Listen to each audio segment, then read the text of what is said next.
우리 같이 축복의 인사 나누도록 하겠습니다. 우리 앞뒤, 우리 좌우 보시면서 어떤 분들이 오셨는가 한번 얼굴을 잘 보시면서 우리 힘차게 행복한 미소를 지으시면서 인사하겠습니다. 참 잘 오셨습니다.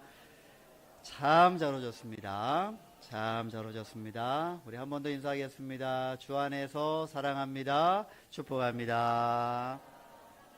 주 안에서 사랑합니다. 축복합니다. 우리는 되게 좀 이렇게 생각할 때가 많습니다.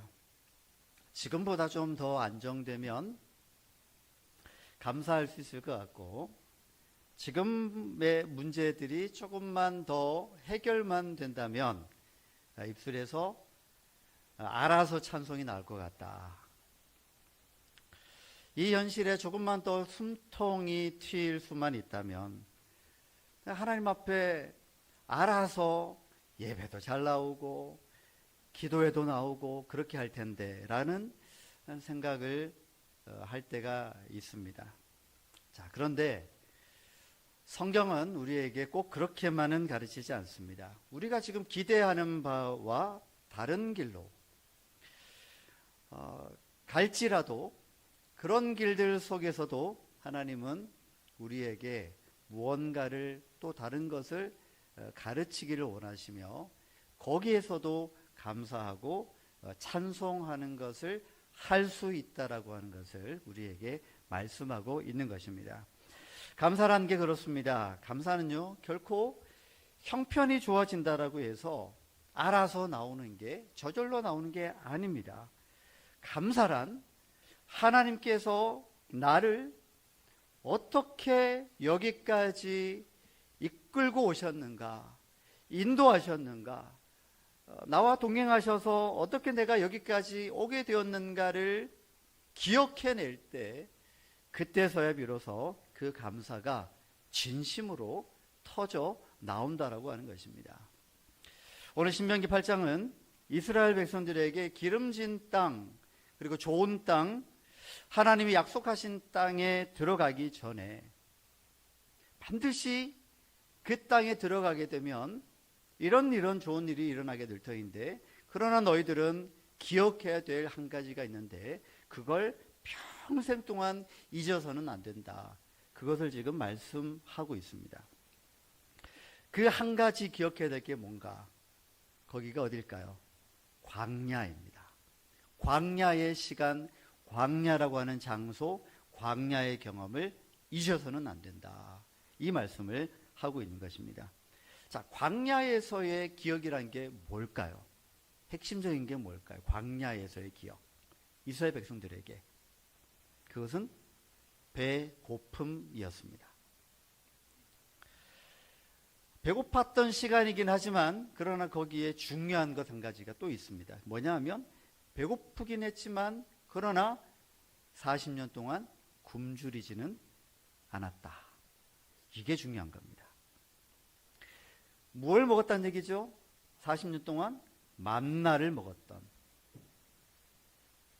그 만나를 먹었던 그 광야에서의 기억들을 잊지 않아야 훗날 기름진 땅에서 배부르게 먹고 살지라도 하나님을 놓지 않을 수 있다라는 것을 말씀하고 있는 것입니다. 그러니 오늘 본문은 단순히 과거를 기억해내라, 회상해라 라고 하는 정도가 아니고요, 그 기억을 통해서 믿음을 지키는 일에 붙들림 바 되어져서 살아가라 말씀하시는 것입니다. 오늘 저는 이 말씀을 이렇게 붙들고 싶습니다. 하나님은 우리를 광야에 버려두신 것이 아니라 광야를 지나게 하시면서 하나님의 은혜를 잊지 않는 백성으로 빚어 가셨다라는 것으로 저는 오늘 이 말씀의 핵심으로 잡고 나누고 싶습니다. 이 자리에 지금 여전히 지금도 광야를 지나고 계시는 분들이 있을 수 있습니다. 또한 이미 광야를 지나고 지금쯤은 좋은 땅에 들어서셔서 살고 계시는 분들도 있을 겁니다. 어느 자리에 계시든 오늘 이 말씀의 핵심을 붙잡고 나아갈 수 있는 은혜가 임할 수 있기를 축복합니다. 오늘 2절 말씀에서 이렇게 말씀하고 있습니다. 내 하나님 여호와께서 이 40년 동안에 내게 광야 길을 걷게 하신 것을 기억하라. 기억하라. 하나님께서는 그 광야를 지워버려라. 너희들의 기억 속에서 지워버려라. 그건 힘든 일이지 않았냐. 이제 좋은 일이 나타날 텐데 그 좋은 일들, 좋은 땅에서 번성한 곳에서 그 광야의 시기는 그냥 잊어버려도 된다라고 말씀하시는 게 아니고 오히려 그걸 기억하라라고 말씀을 하고 있습니다. 여러분, 우리라고 하면 이런 광야의 시간들을 빨리 잊고 싶지 않겠습니까? 필요 없는 시간이었다라고, 고통스러운 시간이었다라고 해서 그것을 잊고 싶겠지만 하나님은 굳이 그걸 꺼내라고 말씀하십니다. 사실 우리에게도 그런 시간들이 있었습니다. 아무리 생각을 해도 도무지 설명되지 않는 시간들이 있었습니다. 왜 그렇게 또 그렇게 긴 시간이 필요했나 싶을 정도의 그런 기간들이 있었을 겁니다. 기도를 했는데도 금방 응답되지 않는 답답한 시간이 있었을 겁니다. 겉으로는 이렇게 멀쩡하게 살고 있는데도 속으로는 사실 뒤죽박죽 온통 혼란스러운 때를 지났을 수도 있습니다. 그게 과거였든 혹은 지금 현재이든 이런 시간들을 우리는 저마다 한 번쯤은 경험하기 마련입니다. 이해되지 않는 광야의 시간들 말이죠. 그래서 우리는 그런 시간들을 지나고 나면 그런 기억들이 혹은 트라우마로 남기 때문에 그런 실패의 시간들을 잊어버리고 싶고 그 실패의 시간들을 기억해내고 싶지 않은 그런 삶들을 살고 있을 때가 있습니다. 그런데 하나님은 굳이 그 광야의 시간을, 그 배고픔의 시간을, 그 하루하루 긴장되고 고뇌가 있는 그런 시간들을 기억해야만 한다라고 말씀하고 있는 것이죠. 왜냐하면 그 시간 속에서도 하나님은 우리와 함께 하셨다라는 것을 잊지 말라고 하시기 때문에 그 기억해야 된다라고 이 말씀을 하고 있는 것입니다. 오늘 본문은 가감없이 이스라엘 백성들이 경험했던 것을 묘사하고 있는데요. 2절과 3절에 공통적으로 나오는 게 있습니다. 그 광야길이 어떠했는가, 그 40년 동안 어떠했는가를 말씀하시는 일종의 개요인데 이런 말씀입니다. 바로 하나님께서 그들을 낮추셨고 또 어떻게 하셨다고요? 시험하셨고 그리고 그들을 줄이게 하셨다. 그 말씀을 하고 있습니다. 자, 이 말씀이 우리에게 조금은 불편해 보일 수도 있습니다. 왜냐하면 하나님이 위로하셨다, 하나님이 채우셨다, 하나님이 힘을 주셨다라고 해도 모자랄 판인데 광야에서 하나님이 그들을 낮추시고 시험하시고 줄이게 하셨다라고 말씀하시는 겁니다. 하나님의 의도가 있었다라는 말씀이죠. 하나님께서 복을 주신다라고 하는 말씀에 익숙한 나머지 낮추셨다, 시험하셨다, 줄이게 하셨다라고 하는 이 말씀은 우리에게 어쩌면 매우 낯설게 들릴 수도 있습니다. 하지만 성경에서 이 내용을 가감없이 보여주고 있는 것은요, 하나님께서 자기 백성에게 무엇을 어떤 마음을 가지고 있었는지 그리고 어떻게 행하셨는지를 분명하게 알게 하시기 위함이라는 것을 이 말씀을 통해서 알 수가 있습니다. 하나님은 그 백성들에게 낮추셨고 시험하셨고 줄이게 하셨지만 그들을 향하신 마음이 무엇이었냐면 사랑하는 마음이었고요. 그래서 사랑하셨기 때문에 그들이 믿음으로 살아갈 수 있도록 만들고자 그들을 그 광야에서 낮추시고 시험하시고 줄이게 하신 그 훈련을 감내하게 하셨던, 그렇게 훈련을 해내게 하셨던 그 말씀을 우리는 이 말씀 속에서 배우게 되는 것입니다.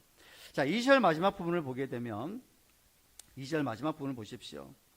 그렇게 시험하시고 그렇게 낮추신 그것이 왜 그랬는지 한번 보시게 되면 내 마음이 어떠한지, 그 명령을 지키는지 지키지 않는지 알려고 하심이었다라고 말씀하고 있습니다. 자, 이 말씀은 하나님의 백성이 어떠한 상황에서도 하나님을 사랑하는 것인지 아니면 무언가 안정감이 있고 풍요로울 때 보장되어 있을 때 그럴 때만 하나님을 사랑한다라고 하는 것인지, 자신도 자기 스스로 자신을 알 수 있는 그런 시간들을 주셨다라고 하는 것이고요. 또한 하나님께서도 너희가 과연 어떠한지를 내가 보고 싶다라고 하는 그 의도를 드러내셨다라고 하는 것입니다. 여러분, 그래서 광야는 우리를 망하게 하는 자리로서가 아니라 우리가 우리 스스로에 대한 착각과 환상을 깨는 자리로서 하나님께서 우리에게 그 기회를 주셨다는 것을 기억을 해야 됩니다.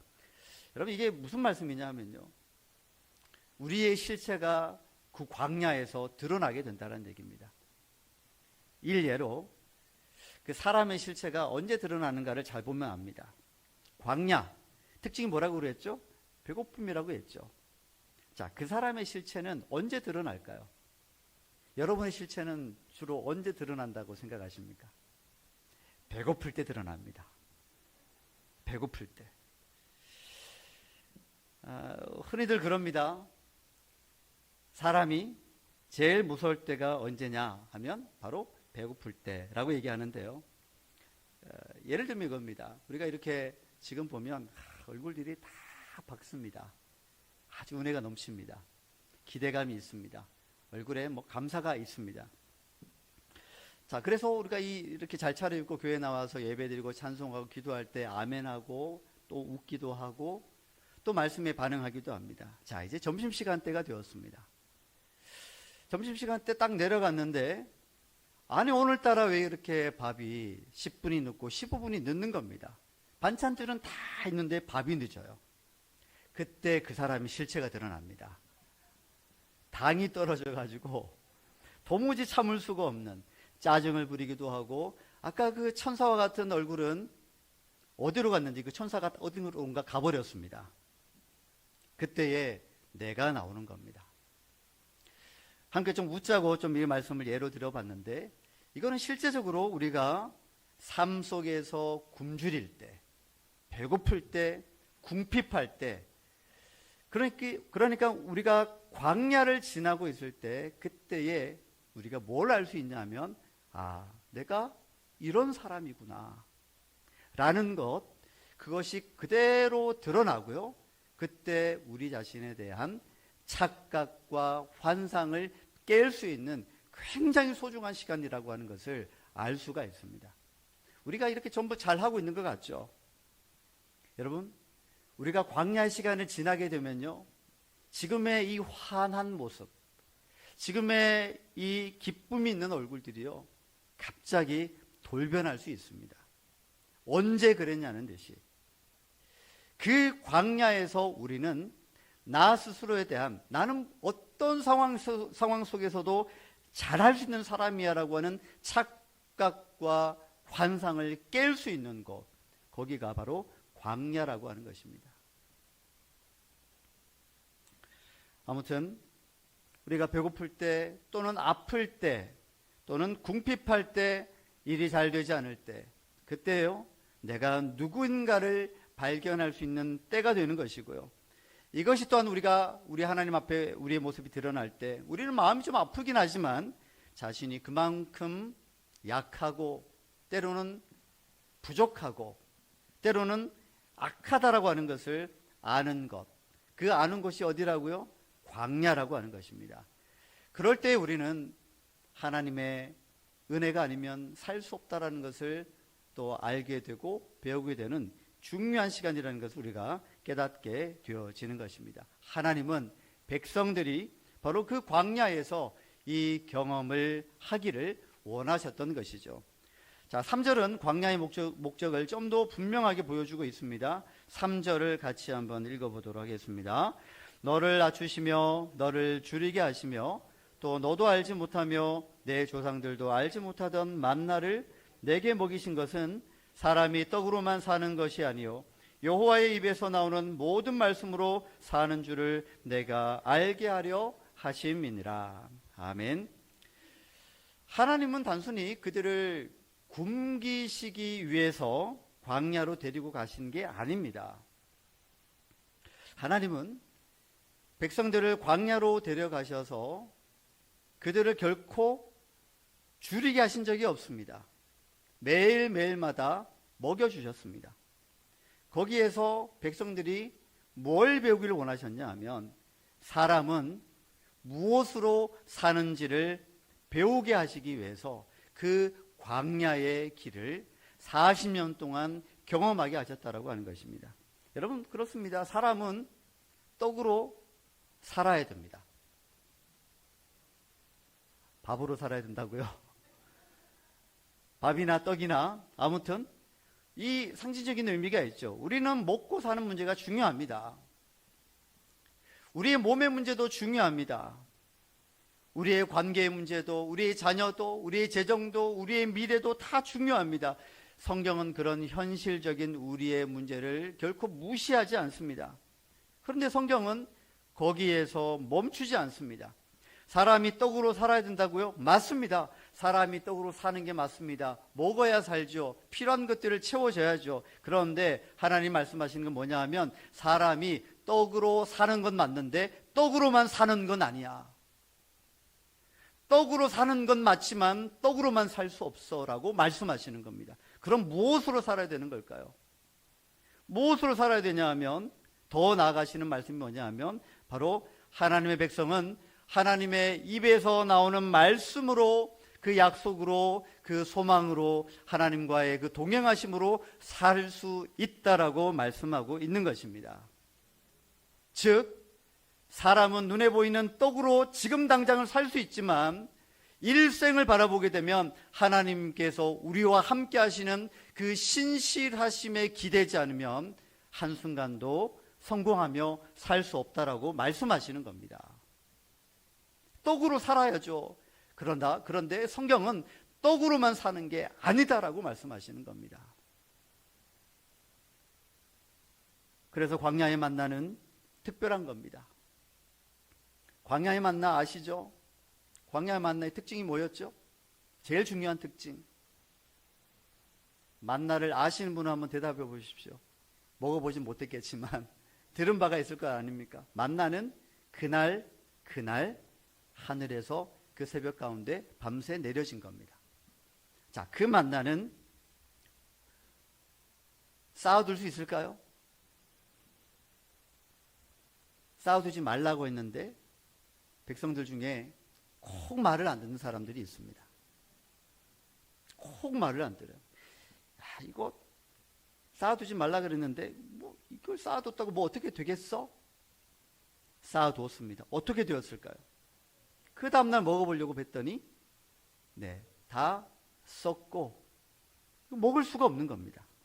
쌓아두는 게 이제 불필요하구나, 소용없구나라는 것을 알게 됩니다. 그러니 이 백성들은 40년 동안 매일매일마다 하늘에서 내리는 그 만나, 그 오늘 먹고 배부를 수 있는 정도의 양만큼만 그들은 거둘 수가 있었고, 혹 양을 조금 잘못 계산해서 좀 더 많이 거두었을지라도 그것은 다음 날에 먹을 수 없구나라는 것을 그들은 이미 학습했었습니다.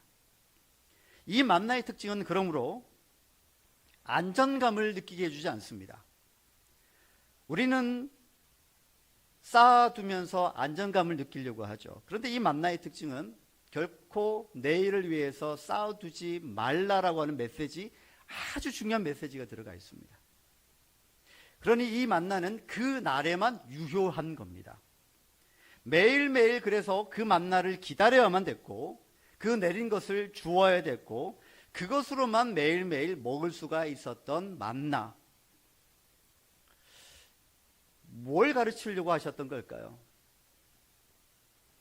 오늘도 하나님이 주셔야만 나는 살 수 있다. 이걸 가르쳐 주시기 위함이었죠. 솔직히 우리는 종종 이런 방식이 불편합니다. 할 수만 있다면 우리는 하나님 앞에 이렇게 기도하고 싶을 겁니다. 하나님, 요즘 시대가 어떤 시대인데 냉장실도 있고 냉동실도 있고, 제주도는 옛날부터 좋은 창고 같은 게 있었는데 저장하면 얼마나 하나님도 편하시고 우리도 얼마나 좋습니까? 안전하고 두둑한 게. 근데 하나님은 그런 우리의 마음과는 달리 그렇게 하지 않으시겠다라고 결단하셨습니다. 하나님은 우리를 지금도 종종, 아니요, 거의 매일 하루하루씩 살아갈 수 있는 은혜로서 우리를 덮으시고 그렇게 인도하고 계신다라는 것을 우리는 경험하게 됩니다. 하루에 만나가 있습니다. 그 하루에 말씀이 있고요. 그 하루에 은혜가 있고 그 하루에 인도하심이 있습니다. 그것이 우리를 치졸하고 유치하게 만들려고 하시는 게 아니고 하나님 없이도 나는 괜찮아라고 하는 사람으로 가지 않도록 우리를 붙들어 주시기 위함이었습니다. 얼마나 중요한 메시지인지 아십니까? 생각해 보면 우리의 삶도 크게 다르지 않았던 것 같습니다. 하나님께서 우리에게 매일매일마다 주시는 만나로서 살았기 때문에 우리는 무너지지 않고 지금 여기까지 올 수 있었던 것이죠. 우리는 무너진 줄 알았는데 아니었습니다. 하루하루 우리가 하나님의 은혜로 말미암아 버티면서 여기까지 오게 되어진 것입니다. 믿음이 한 번씩 끊어질 것 같은 순간에도 하나님은 우리를 붙들어 주셔서 그 믿음이 완전히 끊기지 않고 여기까지 올 수 있도록 함께 해주신 것입니다. 여기까지 오신 우리 성도님들 잘 하셨습니다. 칭찬입니다. 잘 하셨다니까요. 근데 그 잘한 게 누구 덕택인가를 아셔야 됩니다. 지금 이 예배의 자리 그냥 앉아 있는 게 아닙니다. 누구의 은혜라고요? 하나님께서 나를 그 순간순간마다 붙들어 주셨기 때문에 믿음의 맥이 끊어지지 않고 여기까지 오게 되어진 겁니다. 그 하나님의 은혜를 붙들고 여기까지 오신 여러분들 고생하셨고요. 수고하셨고 참 잘하셨다라고 말씀드리고 싶습니다. 앞으로도 잘하시기를 바랍니다. 오늘 본문은 그 은혜를 이렇게 말씀하고 있습니다. 4절인데요. 같이 한번 읽어보도록 하겠습니다. 4절입니다. 이 40년 동안에 헤어지지 아니하였고 내 발이 부르트지 아니하였느니라. 아멘. 얼마나 놀라운 말씀인지 모릅니다. 만나도 먹이셨는데 근데 무엇도 함께 하셨다고요? 의복에 대한 부분도 그 발에 대한 부분들도 하나님이 책임지셨다는 얘기입니다. 그럼 광야에서 무엇을 만들어낼 수 있었겠습니까? 아무것도 없었습니다. 그런데 그 옷이, 그 신발이 여전하게 헤어지지 않고 그렇게 40년 동안 유지가 되어졌다라고 하는 것. 요즘 같으면 혹시 명품이었을까요? 아니죠. 그들은 일상적으로 사용했던 의복과 신발을 가져왔을 뿐인데 거기에 대해서 하나님은 한 올도 상하지 않게끔 그 광야에서 지날 수 있게끔 하나님께서 그 옷조차도 그 신발조차도 붙들어 주셨다라는 것을 의미하고 있습니다. 그 척박한 광야에서 설명되지 않죠. 그런데 하나님이 하셨다는 얘기입니다. 40년 동안 만나를 내리셨다고요? 그것도 설명되지 않습니다. 하나님이 그렇게 하신 겁니다. 제가 목회하면서 성도님들의 그 진심 어린 고백들을 가끔씩 또는 종종 들을 때가 있습니다. 한결같은 공통점이 무엇이냐면요. 돌아보니 나와 같은 이 인생, 망할 인생을 하나님은 망하지 않도록 붙들어 주셨고 여기까지 믿음 생활할 수 있도록 이끌어 주셨다라고 하는 고백이 공통점이었습니다. 그렇게 할 수 없는 사람인데 그런 상황에서 버티게 하셨고 채워주셨고 도와주셨고 함께해 주셨으므로 믿음으로 내가 여기까지 오게 되어진 것입니다 라고 하는 고백들이 공통적이었던 내용이었습니다. 여러분, 하나님의 은혜가 그렇습니다. 우리를 무너지지 않게 하시는 하나님의 은혜가 있습니다. 우리를 붙드시는 은혜인 것이죠. 끝장날 것 같은 우리의 인생을 망하지 않게끔 이끄시는 하나님의 은혜를 지금 저와 여러분들이 받아서 여기까지 오게 되어진 것입니다. 우리는 바로 이 하나님의 은혜를 기억해야 되는 백성인 이다라고 하는 것을 말씀하고 있는 것입니다. 자, 이제 본문은 그 시선을 광야가 아니고 이제는 좋은 땅으로 옮기게 되는데요. 같이 한번 옮겨져 가볼까요? 7절 이하를 보시게 되면 하나님이 주실 땅에 대해서 말씀하고 있는데 풍성합니다. 시내와 샘이 있어서 물이 넘칩니다. 밀과 보리가 풍성해질 것이고요. 포도와 무화과 열매가 있을 것이고 석류와 감람나무 그리고 꿀도 있을 것이고 먹을 것에 모자람이 없는 땅이라고 말씀하고 있습니다. 막 설레지 않습니까? 여기서 우리가 놓치지 말아야 될 것이 있습니다. 하나님은 자기 백성을, 오늘 이 말씀을 보게 되니 자기 백성을 광야에만 두시고자 하는 것이 아니었습니다. 광야는 과정이었습니다. 결국 어디로 인도하시고 싶어 한다고요? 좋은 땅이었습니다. 이럴 때 아멘 크게 좀 하시기 바랍니다. 아니, 여러분들 좋은 땅으로 인도하기를 원하신다니까요. 광야에 머물게 하시는 게 하나님 뜻이 아닌 것입니다. 광야는 지나가게 하시고 광야를 지나가게 하셔서 훈련하게 하셔서 좋은 땅에 머물러 풍성한 물과 마실 것과 먹을 것들의 부요함과 풍요로움을 누리기를 원하신다라는 거예요. 여러분, 그러니 광야만 하나님의 뜻이 아닙니다. 풍성함도 하나님의 뜻이고 하나님의 선물인 것입니다. 그러니 회복, 안정, 평안, 부요함, 이 모든 것들이 하나님의 뜻이고 은혜이고 선물임을 알고 그 광야에 머물러 있었던 그 시간들이 바로 이런 누림을 위한 것이다라고 하는 것을 잊지 않고 나아갈 수 있기를 축복합니다. 이제 10절 말씀으로 이어집니다. 10절 말씀을 같이 읽어보도록 하겠습니다. 내가 먹어서 배부르고 내 하나님 여호와께서 옥토를 내게 주셨으므로 말미암아 그를 찬송하리라. 아멘. 광야에서는 배가 어떻게 됐다고요? 배가 안 불렀습니다. 줄이지는 않았지만 그렇게 넉넉하지 않았습니다. 딱 필요한 것만 주셨습니다. 그러나 그때를 기억하라고 말씀하고 계시죠. 자, 그런데 배부를 때는 어떻게 해야 되는가도 말씀하고 있습니다. 하나님께서 가나안 땅, 약속된 땅으로 하나님께서 이제 그들을 인도하실 것인데 거기에는 배부름이 있다는 얘기입니다. 거기에는 번영이 있을 것이고요, 충만함이 있을 것이고 부요함이 있을 것이고 풍요로움이 있을 것이라고 말씀하십니다. 자, 이때에 뭘 해야 된다고요? 이때도 하나님을 기억해야 된다는 얘기입니다. 하나님을 망각해서는 안 됩니다. 그리고 마땅히 성도가, 하나님의 백성이 해야 될 것이 뭐냐? 10절 마지막 부분에 보니까 찬송입니다. 찬송은 감사의 고백이죠. 여러분, 사람은요, 배고플 때 시험 받는 것 같죠? 그럴 수도 있는데 오히려 배부를 때가 더 시험이 큽니다.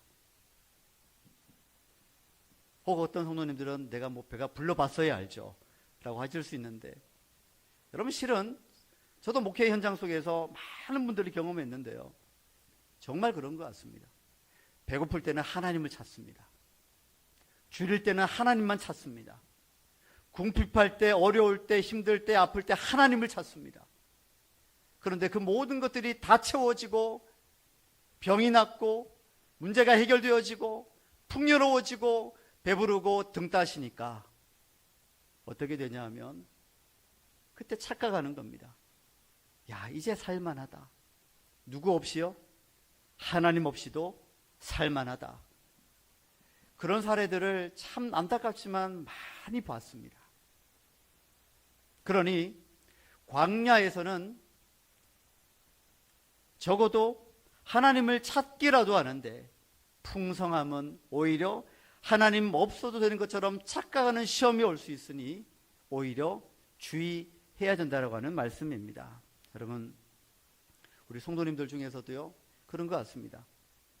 참 이 말씀을 좀 꺼내기가 좀 그렇지만 화장실 들어갈 때와 나올 때가 다를 때가 있는 것이죠.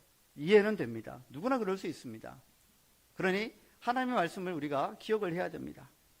여러분, 우리는 급할 때 기도하죠. 급한 불을 꺼야 되니까. 그런데 이게 풀리면요, 그 해결이 되면 우리 기도하는 자리도 이제는 잊어먹을 때가 있습니다. 어렵고 힘들 때는 그래도 성경 읽고 예배드리고 찬송하려고 하는데, 하나님 붙들려고 하는데 괜찮아지면 그때부터는 자기 계산 속에 다시 들어가 버리고 맙니다.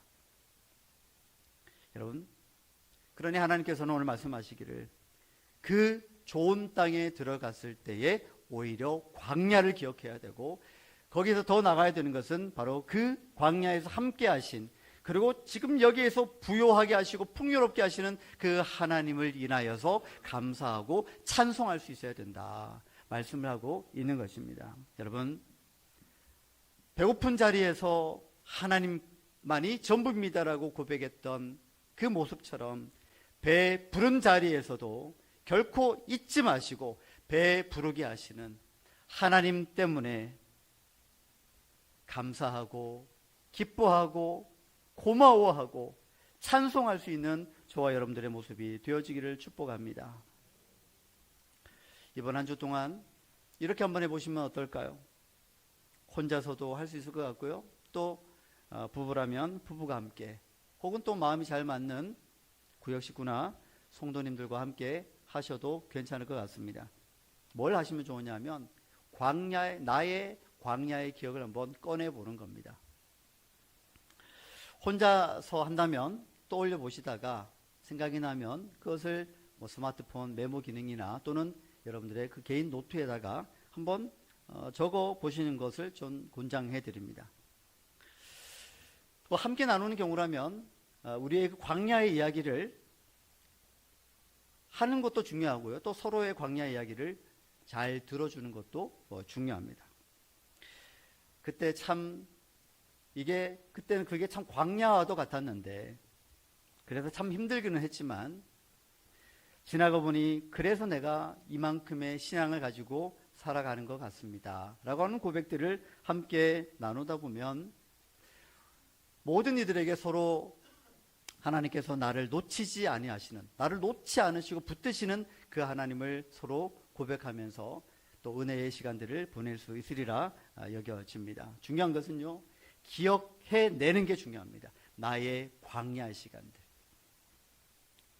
그리고 그때 거기서 나를 하나님께서 어떻게 붙드셨는가를 기억해내는 것이 중요합니다.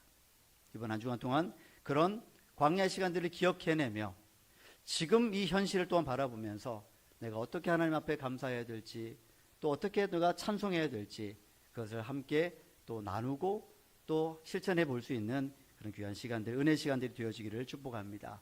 저와 여러분들이 앞으로 남은 생애 가운데에서도 형편이 좋아서만 감사하는 것이 아니라 하나님의 그 은혜를 기억하기 때문에 감사하고 찬송하며 살아갈 수 있는 저와 여러분들이 되어질 수 있기를 주님의 이름으로 축복합니다.